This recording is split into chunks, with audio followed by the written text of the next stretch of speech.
Watch who?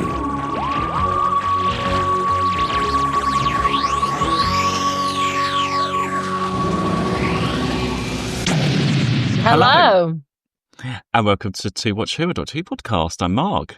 I'm Sarah. I'm a Doctor Who fan. And I'm Rita watching who? Watching for the very first time. Very first time. And if we're all ready, everybody, are you sitting, walking, running comfortably? Let's begin. I was trying to think of other things people could be doing. Cycling. Cycling. Are you cycling comfortably, everyone? Yes, it's the Idiot's Lantern this week. That was a weird intro, wasn't it? That was a very weird intro, but there we are. It's happened. That's what Mark did. Welcome, everyone. Did we do that? Oh, my God, this has happened again. What? I've completely just forgot if we've done the normal intro or not. Did you do very first time? Yeah, I think I did just sing. I think I just sang. I'm a bit tired, actually, but I think I did just sing. That's so strange. I think it's because we're so used to just doing it automatically that it happens and I just don't remember. The other week, we definitely didn't do it, I'm sure. No. But this week, I'm sure we've just done it now. Like, it literally happened 5 seconds ago, everyone, and we can't remember. Oh, man. It's The Wire. Last week it was Cybermen. This week it's The Wire. It's totally It messed is The us up. Wire.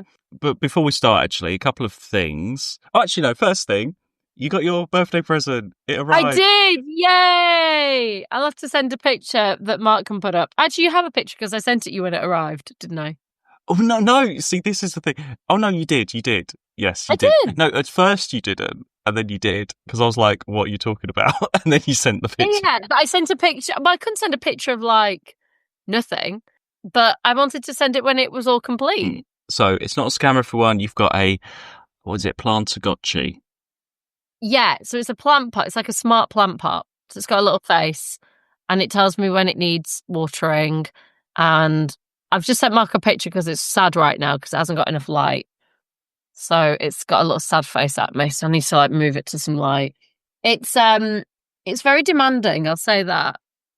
Oh, right. I have no idea what it's going to be like. Yeah. So it sort of has a face and then it says like if it needs watering, that kind of stuff. So yeah, I don't know how often it needs that. Well, so it'll cry when it needs water. Not make noise, but its face will cry. And I was thinking about this, like when I go, so I put water in. Now, maybe it was just a plant.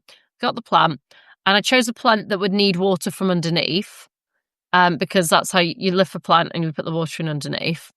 And then it will tell you when it needs water. It's having a little feed right now. And it like tracks. And then when it's run out of water, it's like it needs more water. And I literally put 50 ml, it comes with a cup. So it tells you, you can drink how much water. Great.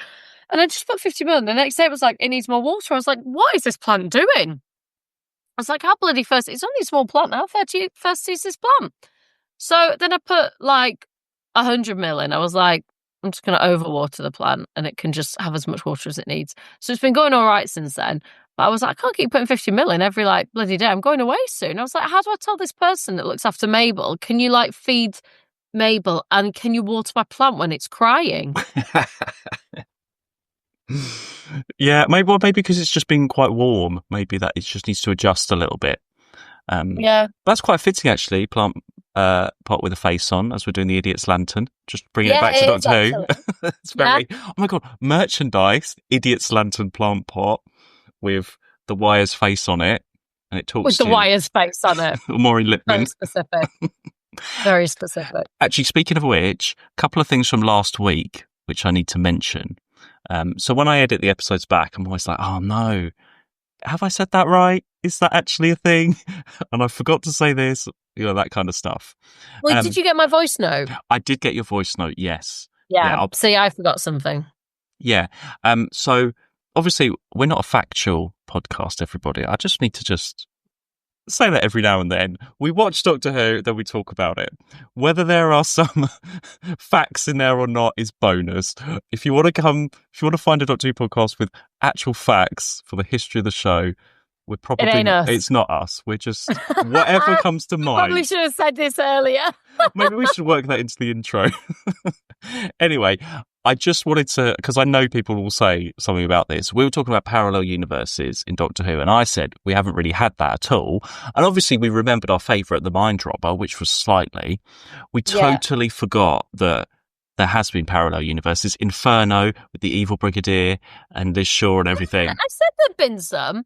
You were like, we've not, and I was like, well, yeah, we have. I'm sure I say something like, we've had them before. No, I said we've never had any, and you said, yes, we have. The Master of the Land of Fiction. And I was like, sort of. There was no mention of Inferno there at all. And I know that people are going to say, so yes, we acknowledge Inferno, that parallel universes have been done before. And also, I did forget, in all of our cyber chat, I invented a really cool, cyber... Well, I thought of a new app, basically, which I thought would be quite cool, which I just want to share with everyone because it's an amazing idea. And I don't think it's been done. Okay. So, when you're on, I'm going to trademark it now. Yeah, I'll just say this is copyright me. Cybers Industries, everybody. I don't know, the Cybermen might not want this one. You know when you're on, on your phone, on apps and stuff, and there's that weird thing where you're, talking about, I don't know, the lottery or something, and then adverts for the lottery will come up and stuff like that. Okay, so it's using that technology. Oh, I think it has already been invented. I was just thinking, if you're talking to someone and you're like, oh, that's a nice jumper, where did you get it from? And you'd be like, oh, well, it came from here. What if there was an app where within the fibre of the jumper, there is something which would set off a signal if you're near it to your phone, and the website of where you can buy that jumper and thing would come up. So it would have to be some kind of material or something, or some chip or something you could have within the clothing, that when you're walking down the street, if you walk past everyone, beep, beep, beep, it will come up with, this person is wearing this from this, if you want to know, in the sort of same vein as adverts. How amazing is that? That'd drive me insane. Can you imagine going down Oxford Street? Yeah, well, I mean, you'd have to sort of set it so if you really wanted to know, it would come up, or you could put your phone you could put your phone to someone and then it would show exactly where they got all their outfit from. But that sort of technology already exists, because you can do it with Google phones, and they have it with built-in AI. You can take a picture and be like, where's this from? And it can search the internet for it. But I suppose my version is it's pinging from the clothing itself. Yeah. So I'm just saying, John Lumick, if you're out there for I mean, the Cybermen, they could make their money out the app and then go and make Cybermen. I'm not saying that's a good thing, but I'm just saying my idea's there. That was my idea from last week. I forgot. Okay. Anyway, let's go on with today's episode, shall we? This is why me and Mark haven't gone into business together, everyone. Right. The Idiot's Lantern. There you go, sir. All wired up for the great occasion. Great occasion? What do you mean? Where you been living at? The colonies. Coronation, of course. What coronation's that then? What do you mean? The coronation. It's the Queen's. Queen Elizabeth.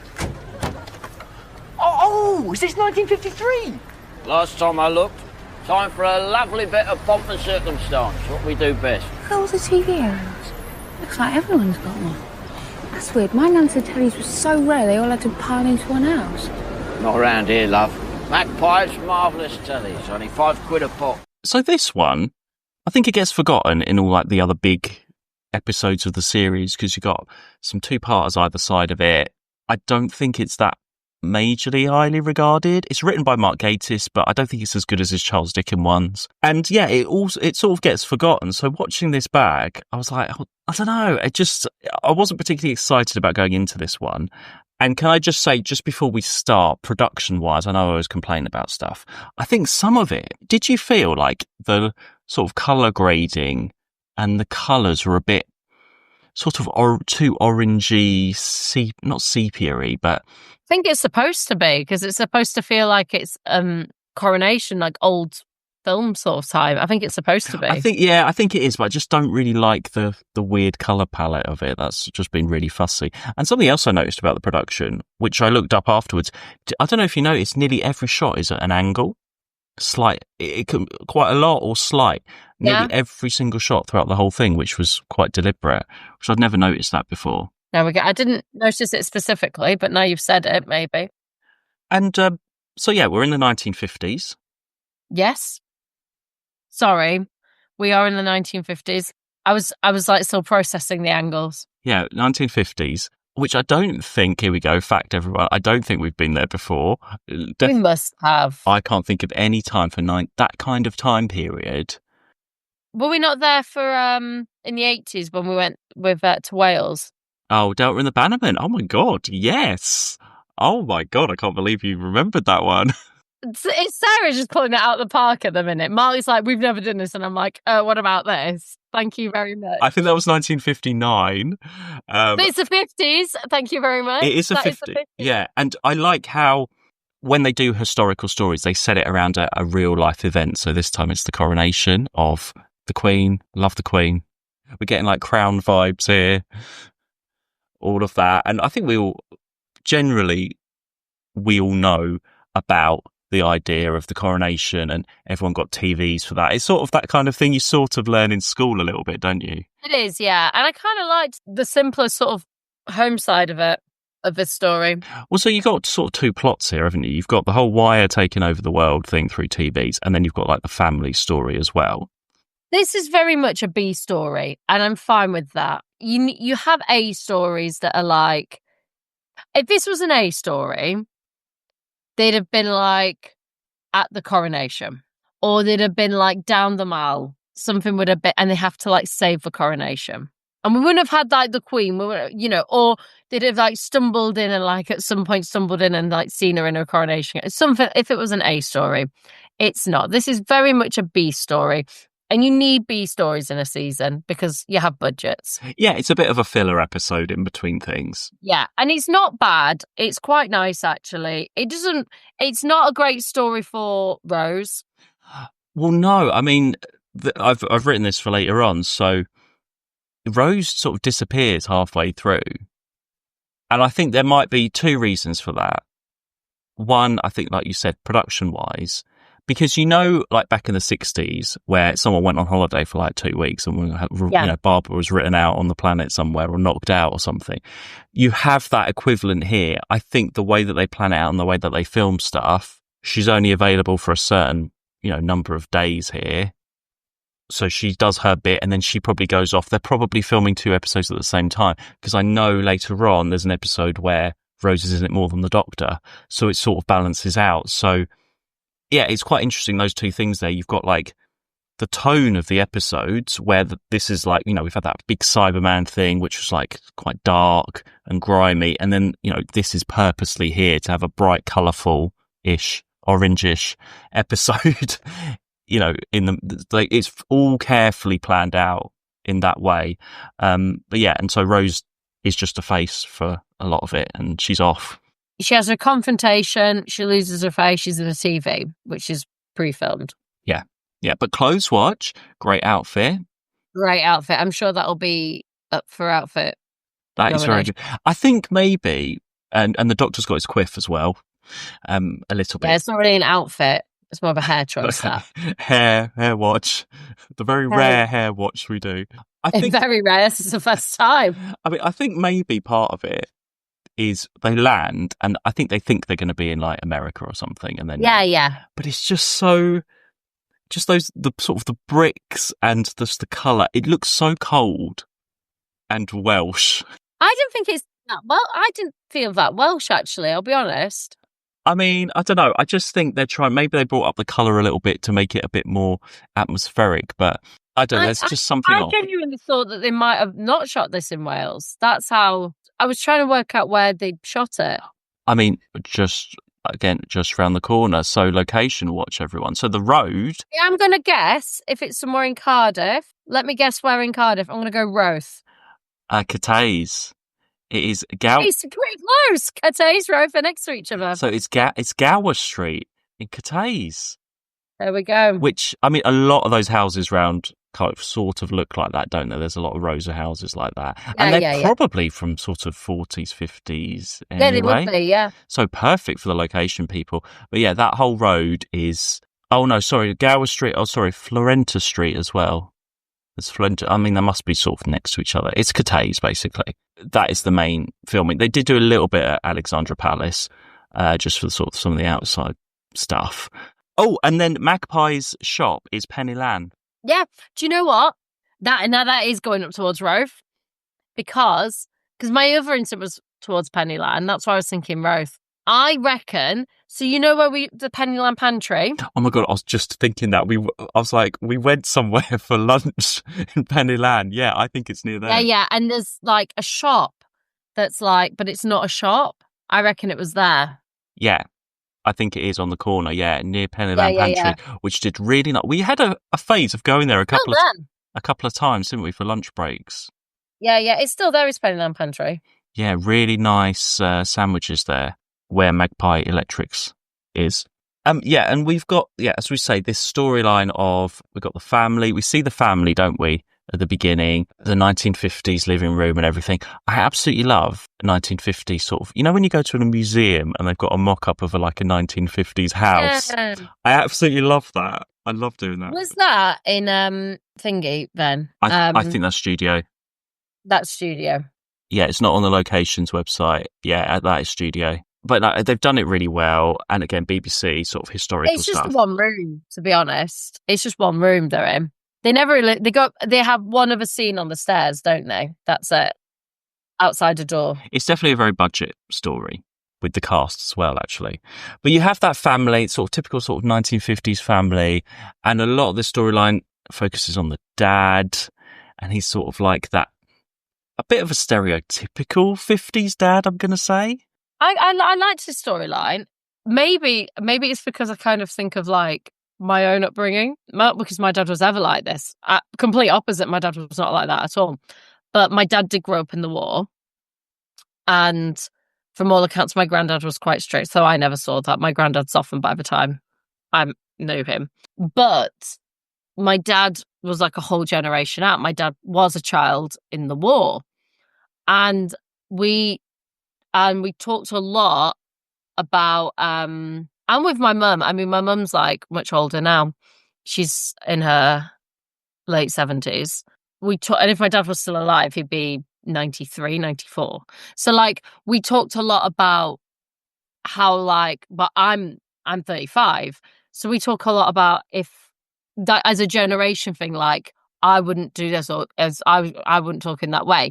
Yeah, actually, there's a security of how it's not of being rude, but it's a security of like, but things have changed and that I feel secure and safe enough to be able to have, I'm never rude, but I would have open conversations with my parents, or like I would say like, oh no, I don't think that, or it wasn't rude, but I would say like, I don't think this, or I don't agree with that, and we'd have discussions about things, and I would sort of like talk back in the way teenagers do to my dad and stuff like that.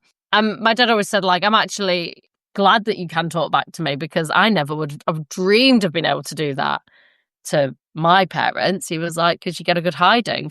And then there's points where I'm like, I'm glad that like you are unafraid to do that, So there's kind of like a part of me that was like, it was quite nice. It's that sort of same message, isn't it? Like these people fought in the wars to like, and it's the sort of message we talk about now. Like people, they do these things happen. People fight these, whatever fights these are, for different groups, different things. We fight these so that we can stop this stuff. And I think sometimes they forget who they're fighting for or what for.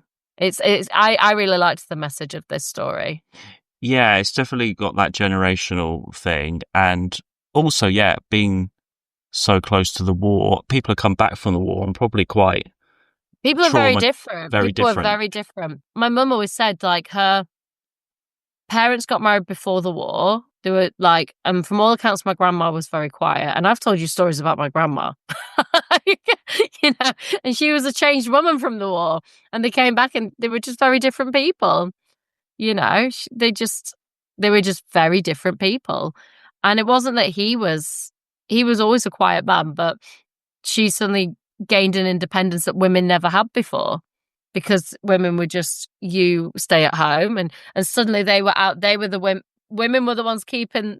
The men were out at war, so the women were the ones keeping the economy moving. They were the ones fixing things and doing stuff. And It changed how things were, and things changed a lot from the war. And then we come back, and then women were like, "Hang on, I don't want to go back to like just being at home doing nothing." And it's changed. It changed everything. It changed like how we are now. It changed feminism. That's where it came from. You see that a little bit with the mum chucking him out at the end as well. Absolutely, and it's yeah. and that's sort of all tied in with the coronation as like a new start, a new beginning with the Queen. You know, everyone was around that time. Everyone was looking forward after all the stuff from the war as well. I don't think my granddad talked about the war very much. The only story I know about my granddad of the war, he was out in Egypt, I think, for a bit. He went out in Egypt. He got malaria. Gosh. And he was taken to recover at like a hospital out there somewhere. And while he was out there, whatever conflict happened, his whole troop got killed. Gosh. And he was only saved because he was in hospital with malaria. And then after that, I think they sent him sort of back nearer here after that. But if he would have been killed with all of those people if he hadn't have got malaria and gone back. It's just, yeah. Just in terms of that dad as well, I think nowadays we watch it and there's sort of a more of an understanding of people were like that because they come back from the war. That, you know, but he's still like in terms of a Doctor Who episode. You can't, you can't do 2D. I mean, there's sort of elements in The Crown, actually, in terms of, stuff like that and how people were and things. But you sort of have to do the broad brushstrokes for a Doctor Who episode, don't you? But I think it does it really well. It's still a family show. It's on a Saturday night. It hasn't got time to go into anything complex and deep. It is what it is. And I think he does it very well. I liked that at the end where he goes and, like, walks down with his dad. Like, that could have been... I did like that sort of they could have just left it like an off he goes and he's there. That's what I wrote as well, that ending as well. He's chucked out, he's off, and he could have gone off, and then actually his story probably would have been he just continued to be how he is and get even worse because of everybody. But there's that moment that is really important, I think, because then Rose encourages him, and Rose is probably thinking, with all the stuff that's happened with her dad, actually, you should give him a chance or show how to be rather than, I think that was quite an important moment at the end because, like you said, he could have just the bad. And just like I think from an audience point of view, to show some sort of like, we only see one side. We see a tiny portion of what we see of that entire on a Saturday night of it. I thought it was nice. It showed some sort of story. It showed a wider story arc than we're ever going to get in a 45-minute episode. What do you think about the bit, where the Doctor and Rose sort of come into the house and they're, with the Union Jack bunting and stuff? I found some of it a little bit, it was very clearly like targeted at him, and I don't know, it's a bit uncomfortable to watch. Excuse me, Mr. Connolly, hang on a minute. Union Jacks? Yes, that's right, isn't it? That's the Union flag. It's the Union Jack only when it's flown at sea. Oh, I'm sorry, I do apologise. Well, don't get it wrong again. There's a good man now. Get to it. Yeah, I found it a bit uncomfortable when I liked it when they were trying to get through, and he was like, "But isn't the Queen?" Initially I was like, "Oh, that's," because it kind of plays against this whole his mindset, which would have been the mindset at the time. That's the reality. That is what it was. I enjoyed that, and it played up to, like you just said, like we were entering into this new, we have a female queen, all that sort of stuff, But isn't the Queen? I liked that, and then I think it was when Rose sort of was like, "Oh, but it's not a Union Jack, it's all that." I was kind of like, "Oh, give the man a break." It's that sort of a bit of a sort of nasty. It's that when the Doctor and Rose are together, it's that like they were with Mickey a little bit. They are a little bit nasty in a way. I know he's sort of supposed to not be a sympathetic character, but they don't come across well. He thinks like he's shown their cards. He doesn't think they're strangers. He thinks they're like official people. Yeah. And there's that weird bit when Rose is left on her own. I don't know if it's the directing or something, where she's like, she gets up and says something about the bunting again. And it's just that sort of weird smile and then that sort of cartoon dash off the camera. I just thought that was really weird behaviour and weird direction. I don't like that bit. And talking about the Doctor and Rose again, so they're investigating this stuff. Something's happening. The Gran is being taken away and all of that. And like you said, they're sort of having a bit of a laugh with it and not taking things too seriously, even though serious stuff is happening. But whenever, this happens in a lot of episodes, when then the doctor sees Rose's face is gone and she's brought in, Then he takes it really seriously. then he takes it seriously. It always happens. They're having a laugh. Not, bad things are happening. But when it happens, it will happen to Rose. It always happens to Rose. And then the doctor's like, right, now I'm angry. Now I'm like, you should have been taking this. I don't know. Do you know what I mean? It's that weird dynamic. And I'm not sure if that's particularly right. That if it happens to Rose, now he needs to do something about it. But before then, it's all a bit of a laugh and a bit silly. I don't know if you picked up on that. I don't know. It happens quite a lot. I mean, I've noticed it before. I think it's just how I didn't notice it so much as a laugh, but I always think it's like they're trying to work out what's going on, and it's almost like, oh, now it's got serious. Yeah, I don't know. I feel like they don't really care. Like you stumble into an he stumbles into an investigation. Oh, we're trying to paint this picture, and then suddenly it's like, oh, it's happened to now we're really involved in it. But I do notice, like, as soon as happens to Rose, he gets really angry about it. Actually, one other thing about Rose not being in it, I was reading up, there was like another subplot with Rose that was cut out, so I don't know if that's the reason she's not in it. She was going to go and visit a family member working at the BBC or something, and they cut all that out last minute, so maybe that's why there was another plot, because actually sort of plot-wise, it's a little bit thin. It is, but I think it's fine. I think it works quite well. For me, the lovely story arc, that with that family, that with that son, that's a lovely story arc for him. He sort of has that moment with his dad, and then he goes and helps save the day, helps get his grandma back. It's really lovely. And you got Mr. Magpie as well with his electrical shop. The Mr. Magpie, I really liked, but I still couldn't understand the whole way through his intention for doing it. Well, he says, she'll spare me if I do it. Yeah, but he said something like she's got me, because he's looking at her and he's like, oh, it hurts. She's got me. I couldn't understand what was. Well, because she was sucking his face at the very beginning, and trying to take him over, and then they must have done a deal to be like, right, I'll let you go. Because she needs hands and arms and people to make all the stuff. So I think it's just under her control. And Maureen Lipman as the Wire, again, great casting. Oh, yeah. And she's got to turn up and do like a half a day's filming in front of a camera, and that's it. She doesn't even need to be on set. Easy. No, but lovely. I mean, budget-wise, again, half that probably went on her. I like She's great. She plays it really well. And you can get, in terms of action figure set, there's the Wire, little TV with her, TV. And the faceless grandma was a set. Who'd have thought? Faceless grandma action figure. All the kids that played with that back in the day. I like the bit with everyone, because you see Rose's face on TV. They're all like Holly from Red Dwarf with the faces. Yeah. They all go like that, don't they? That's quite good. Again, simple but effective. And it's really effective when you see as soon as you started seeing the people in the TV, I was like, I know exactly who they are. Initially, when I saw all the faces, but I thought it was going to be an Autumn episode, actually. Oh yeah, when they're all without the faces, it is very Autumn-like. Yes, yeah. I love the Autons. I wish it was the Autons. The second half of the episode does the focus. It's all the Alexandra Palace stuff, climbing the tower, and I felt really dramatic. Watching it, it felt like an actual trepidation, which doesn't always feel the case in these sort of B episodes. Because Alexandra Palace, I think. Oh God, here we go. Facts again. TV. Well, I think the BBC was first broadcast. It was all that kind of. I don't know if you'd heard of Alexandra Palace before. Oh no, I mean I know it as a venue. Yeah, I mean. Oh yeah, they do gigs and stuff outside there, don't they, and things. But I think it was the old. Oh God, everyone's complaining now. The old where it was first broadcast. Where so there's history there, and Mark Gatiss is into all his TV history and stuff as well. So I feel like that comes from him. There's a really good show set there. Very sort of vibes of this. I don't know. Have you heard of The Hour? Yeah, I've heard of The Hour. Really great. There's 2 series, BBC series.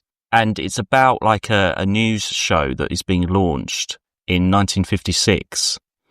And I think it is at Alexandra Palace. So it's all like the behind the scenes of making that show. It's got Ben Whishaw, Dominic West, Peter Capaldi's in a later series, and for Doctor Who Big Finish fans, Lisa Greenwood is in it. If you know, you know, she's great. I think it's like 2 series of like 6 episodes, and that's all this like period stuff, 1950s stuff. I really recommend it. Actually, the first episode takes a bit of time to get into it, and then once you sort of get to know the characters, and it's all set around. There's like political stuff going on, the Suez Canal stuff, which I think is also in the background of The Crown, series 1 and 2. It's a bit sort of like The Crown, but set in like a TV news studio in the 1950s. So, I mean, if you like The Idiot's Lantern and Alexandra Palace stuff, I recommend giving that one a watch as well. But I mean, I've got a little bit bored in this, just with the client, you know it's going to get sorted out, and then everyone's there at the end. I feel like the coronation celebration, again, budget-wise, it just looks cold and half crowded in that street when they're set. Do you know what I mean? It's not... I don't know. I don't know. I think I liked it. I thought, for me, it just looked quite local and home. Yeah, I don't know. Maybe that was the vibe. Maybe that was it. Maybe I've been spoiled by more recent big budget episodes of Doctor Who, and now looking back at this, I'm like, oh, it wouldn't be like that nowadays. It would be massive. It would be a huge celebration. You would be, like you say, you would be outside Buckingham Palace at some point. Exactly. This isn't that sort of... And she even says, like, oh, we should go to the man. He's like, nah, let's be here. Like, and they said that. They said even... That was one of the big things I remember when we talk about with primary school and stuff. They're like, and people, you could have your own street party. And even now, street parties, they still do, you get like people do street parties. It's like a big thing to do, Everyone got out of the streets and everyone brought things. I don't know. I thought it was quite sweet. Okay. Yeah, I'm trying to Also, it's been about that street. It's been about that family. It's been about the neighbours. It's everyone getting reunited, isn't it, with their faces again, and then having that little party. I feel like they needed another little plot going on, some other characters or something just to add to it, but that's just me being fussy. And the kid that plays Tommy, again for Big Finish, I thought was great. I thought he was really good throughout. Yeah, apparently Nicholas Hoult auditioned for that part, so that would have been different. Yeah, the guy that plays him is also in Big Finish. He plays a young Davros in the Davros series. There's a series where it's like Davros as a teenager before he's turned into Davros, and that's played by him. So, which probably would have been recorded just after this, actually, around this time. So yeah, Tommy's gone off to be Davros after this, if anybody wanted to know. Yeah, I don't have much else though, really. I mean, that's it. That's it. Yeah, I've complained about all the stuff we're going to complain about. Mark's got it all out of his system. I think that's it. It's just a nice episode. Well, next we've got a 2-parter. Oh, okay, 2 parts. It's called The Impossible Planet and the Satan Pit. I have seen like the thing for the next episode, and it's those things holding a ball. That's all I. Oh yes! Oh my god, we haven't seen them yet. Oh my god, so much. Things holding a ball and a black hole. Well, like I say, 2 parts either side of this. This is like the breather week, the Lantern before all any of the other stuff's going on. So maybe that's why. But anyway, there we are, everybody. I'm sure there's some Idiot Lantern fans out there. And obviously, I didn't say the Idiot's Lantern comes from a term used about TV. Oh, I didn't know that. It's the kind of thing someone would say in the 50s or the 60s. They would refer to it as the Idiot's Lantern. Ah, I see. Yeah. Nice. Cool. That's where it comes from. Yeah, I mean, you can sort of get that. I mean, I can see that. Yeah, but I didn't know that. Yeah, there we go. That's where it came from. I mean, it was always your eyes are going to go square, wasn't it? Your eyes are going to go square if you watch TV. Oh, yeah. That's our equivalent of that. It's like there was a book I read when I was like 5 or 6 called about a boy who watched too much TV and his eyes went square. I need to look that up. It was quite a good book. I don't know what happened or if they stayed square or not. To be continued, everyone. I'll find out. But no, it's a good book. Find out next week. Yeah. Right. You can follow us on social media at 2WatchWho and at patreon.com/2WatchWho. I can't think of what the wire says as an out. I'm hungry. That's it. Oh my God, I can't believe I even forgot that.